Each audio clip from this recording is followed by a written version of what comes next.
What's going on, people? Welcome to Live Palace News. We're having technical problems, as you can probably tell. The intro's getting me twice. My connection just jumping all over the place. But I'm joined by T to discuss all the latest Palace news. As always, if you do enjoy it, make sure to leave a like, subscribe, and leave down your comments in the comment section down below. And if you're watching live, leave it in the live section. T, what's going on, man? Are you having a better day than I am? Because boy, this connection and this internet and the laptop, I'm about to throw out the window. That never makes it a good day, bro. But we doing all right, man. Day by day, bro.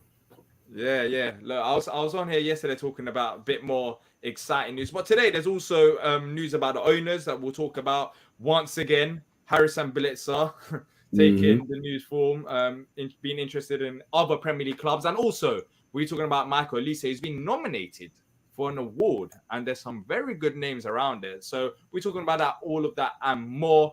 But look, T, what quickly just get your thoughts on yesterday's reports. Mateta, £50 million. Zaha, no replacement. I don't know if you saw it, but Mateta apparently we valued him £50 million. What do you make of that quickly? I mean, if we value him at 15, it means that if we sell him, we make a $3 million profit. So, I mean, I get it. I get the reason why we want to do that, just because of the fact that probably want to make some type of gain on your investment. I think the problem is nobody's going to want to pay 15 million for Jean-Philippe at this point. So exactly. And then there was that report about Wilf. Apparently, we're not looking at any replacements. I called it BS. I don't know what you think, because it makes no sense for us to not look at replacements for a guy who hasn't signed a new contract extension yet. I think that's us keeping things close to the vest. I think part of what we're trying to do as far as the moves that we're making, a big part of it is not giving up too much of what you're doing. Being that we're, smaller club, less revenue to go around, we can't afford to have all of our business out there in the street and have people like West Ham and the like trying to hijack what we're trying to do. So yeah. Look, I agree. Let's start off with the Olise news. That is that has been released today, I believe, that he's been nominated for Men's Young Player of the Year award for London football clubs, and some of the names that's also mentioned there: Saka, Martinelli, Saliba. Are you surprised that he's been awarded? Well, not awarded. Hopefully, he will get awarded. Nominated for that award, considering some of the names that's out there. What do you make of his past year also? Nah, I wouldn't. I'm not surprised by the nomination. I mean, he has been one of the most talented young guys in the Premier League. You have to believe that. But what I will say is that he's up against some pretty stiff competition for that award. So. Yeah. There's I mean, let's be honest. You want to say it's going to be very hard to win that award. Let's just say that. I'd be very surprised if he does. You got Martinelli, you got Saka, you got some Saliba that's on form. All them players are playing for and helping the Arsenal compete at the top of the league. So for me, it's going to be very hard to manage. I think a big part of it too is just the fact that a lot of the other guys that are on the list are playing more often than he is.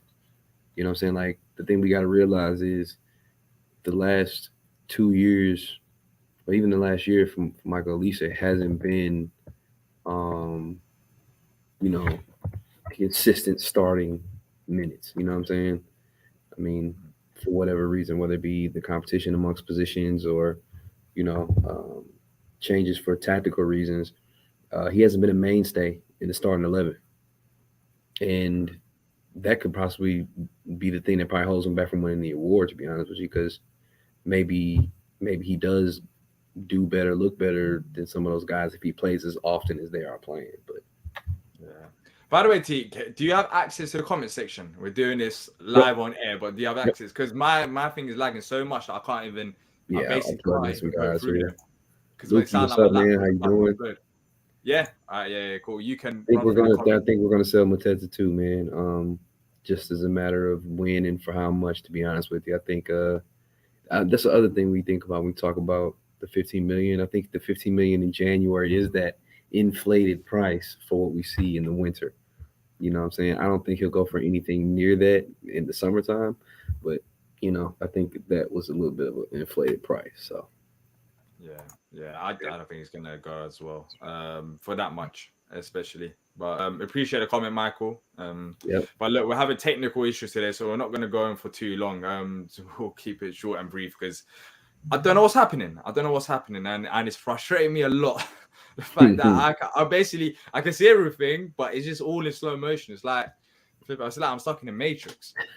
Whilst talking about Palace, which doesn't help, especially when there's comments coming through. But if you do enjoy the content, whilst it's basically struggling as it is, as you guys probably can as tell much by as my we're trying lagginess. right now, as much as we're trying right now, you gotta like, comment, subscribe. Exactly.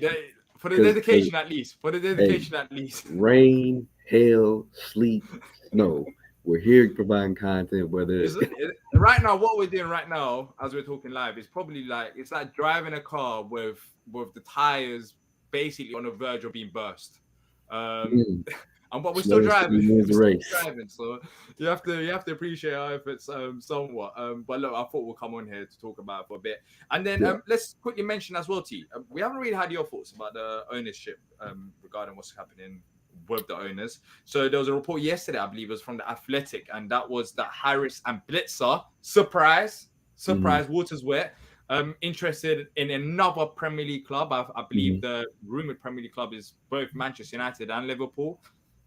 How do you feel about the whole situation? I've spoke about owners a few times here, but for you, how do you feel that our owners are constantly being rumored with other Premier League clubs?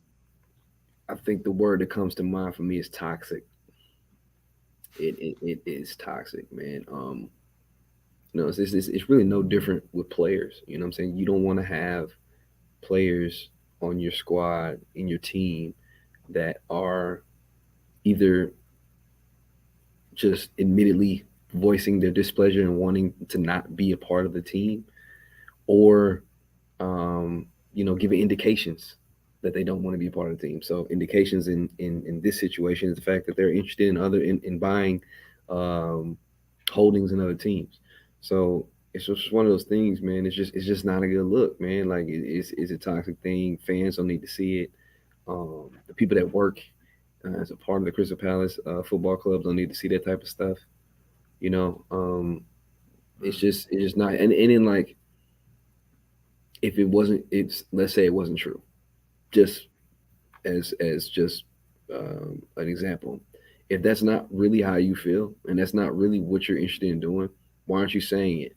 Why aren't you coming out and letting people know, hey, I think there is truth, though. Let's be honest. yeah, There is no, truth. no, no. I'm saying, All these reports, what yeah. I'm saying is, if we're talking about trying to for it to not be toxic, or for it to not harm the club, come out and say that it's not true. But since it is true, or if it's, since all indications point towards it being true, why not just sell what you have in our club, sell your ownership stake right now, and then allow yourself to be free and clear, and do and go where you want to. Because at this point, all of these rumors, every single time that one of these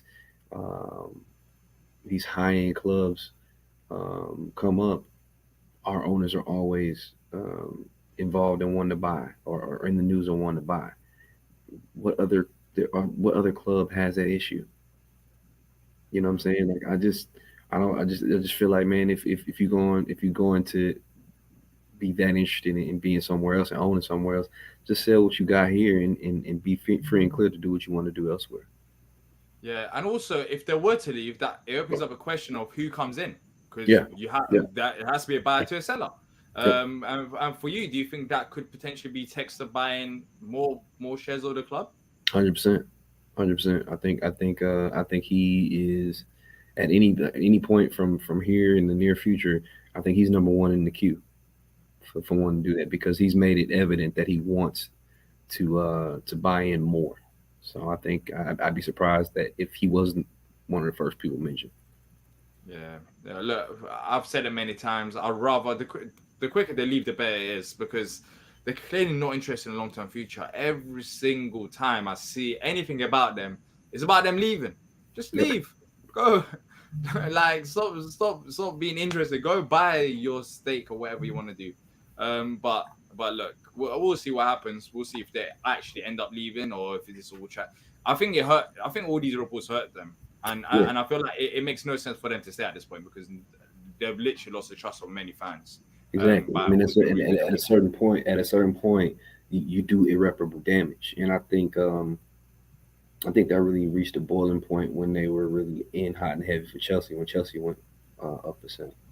You know, at a certain point, it's just like, you know, we just need to cut our losses and with that and just move forward. I mean, I don't know, but you would think that in that relationship will allow them to go and do what they want to do, and hopefully it allow our club to be able to move forward and see some success in game, because I don't think that they've really done much for us recently. So yeah, you could say that. But even though we don't know technically what goes on behind the scenes, but it's a bit hard to say. But look, T, let's just call this a very short show, one of the shortest shows we're gonna do, because we are having technical problems and we thought we might jump on, but it still hasn't gone away. But look, if you have enjoyed the show, make sure to leave a like and subscribe. I mean, it's been a very short show, but we'll be back. We're building up to the Brighton game. There's going to be a match preview that we'll be recording. Opposition preview also coming out. So that should be fun as well, talking to a Brighton fan. And yeah, we'll be back hopefully for Palace news tomorrow to talk about a bit more news, talk about it a bit longer, and hopefully we won't have these technical issues. But T, boy, I'm going to give it to you. You need to end the stream because I'm not going to be able to end it. So without you, we're going to be here all night. So you can pull the plug. But look, that's it from BNT. And until next time, well, I'm going to be here for a few hours at this rate. If T was gone, I'll be stuck here forever. But until next time, up the Palace. Up the Palace.